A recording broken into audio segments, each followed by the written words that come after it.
সুপ্রিয় দর্শক, আসসালামু আলাইকুম। কেমন আছেন আপনারা সবাই? আশা করি আল্লাহর রহমতে সবাই ভালোই আছেন। আজ আমি আপনাদের সাথে শেয়ার করব মেয়েদের এমন কিছু নাম যেগুলো আল্লাহ তাআলার খুব পছন্দের। তাহলে চলুন নামগুলো দেখে নেওয়া যাক। ইসলামে নির্দিষ্টভাবে কুরআন বা সহিহ হাদিসে এমন কোনো তালিকা নেই যেখানে বলা হয়েছে যে এই দুটি মেয়ের নামই আল্লাহর সবচেয়ে বেশি প্রিয়। তবে কিছু নামের অর্থ অত্যন্ত সুন্দর ও আল্লাহর কাছে প্রিয় গুণাবলীর সঙ্গে সম্পর্কিত। নাম আমিনা, অর্থ বিশ্বস্ত বা বিশ্বাসযোগ্য, আমানতদার। আমিনা নামটি অত্যন্ত মর্যাদাপূর্ণ একটি ইসলামিক নাম। এটি নবী মুহাম্মদ সাল্লাল্লাহু আলাইহি ওয়াসাল্লাম এর সম্মানিত মা। বিশ্বস্ততা ও সততা আল্লাহর কাছে অত্যন্ত প্রিয় গুণ, তাই এই নামের অর্থ খুব সুন্দর ও মহৎ।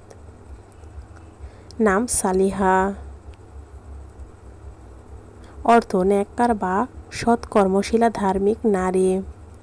সালিহা নামটি কোরআনে বর্ণিত সালিহ নেক ও সৎ শব্দ থেকে এসেছে। একজন সালিহা নারী আল্লাহর আদেশ মেনে চলে, ভালো কাজ করে এবং উত্তম চরিত্রের অধিকারী হয়। তাই এই নামটি ইসলামী দৃষ্টিতে অত্যন্ত সুন্দর ও অর্থবহ। সন্তানের জন্য এমন নাম নির্বাচন করা উত্তম যার অর্থ সুন্দর, পবিত্র এবং ভালো চরিত্রের পরিচয় বহন করে। আমিনা ও সালিহা দুটি নামে বিশ্বস্ততা, সততা, নেকি ও আল্লাহর ভীতির মতো মহৎ গুণের স্মরণ করিয়ে দেয়।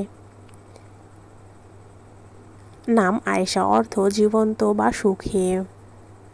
নাম খাদিজা, অর্থ অকাল জন্মগ্রহণকারী বা নবী সাল্লাল্লাহু আলাইহি ওয়াসাল্লামের প্রথম স্ত্রী। নাম হাফসা, অর্থ ছোট সিংহী বা উম্মুল মুমিনদের একজন। নাম জয়নব, অর্থ সুগন্ধি ফুলের নাম।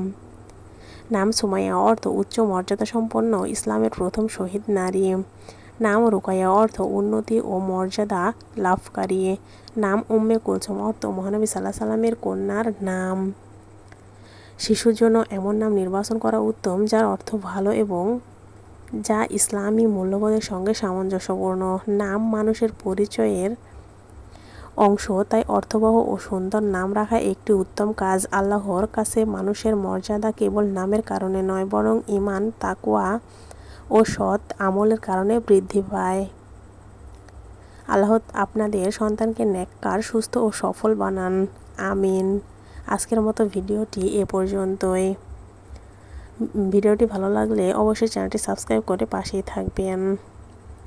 ধন্যবাদ সবাইকে।